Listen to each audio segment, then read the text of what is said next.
തോൽക്കാനുള്ള മനസ്സില്ല എന്തായാലും. ഓനെ കൊണ്ട് പോവുള്ളൂ. അത് ഞാൻ പറഞ്ഞതേനും ആ വാക്ക് അമ്മക്ക് വലിച്ചു കൊടുത്തിട്ട് അങ്ങനെ ഗംഗാവലി പോയാലിടാ ഉദ്ദേശിച്ചിട്ടില്ല അവനെ.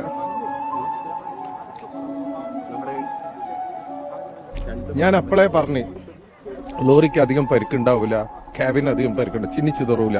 എനിക്ക് ഉറപ്പുണ്ടായിരുന്നു ഓന ആ ക്യാബിന്റെ ഉള്ളിൽ ഉണ്ടാവും. ഞാൻ പറഞ്ഞതാ, ശരിയായില്ലേ? ഉറപ്പായിട്ടും ഓനെയും കൊണ്ടിട്ട് നമ്മൾ പോവുള്ളൂ.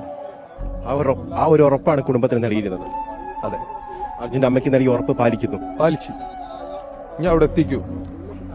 കഴിഞ്ഞ 2 മാസം വലിയ ത്യാഗം സഹിക്കേണ്ടി വന്നു. തീർച്ചയായിട്ടും ഈ തെരച്ചിൽ വീണ്ടും വീണ്ടും പുനരാരംഭിക്കുന്നതിന് വേണ്ടി മുട്ടാത്ത വാതിലുകളില്ല. ഇല്ല.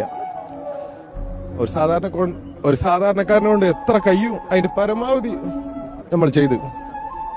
ഒരു ഡ്രൈവറെ കണ്ടെത്തുന്നതിന് എന്തിനു നിങ്ങൾ ഇത്രയേറെ മുന്നോട്ട് ഇങ്ങനെ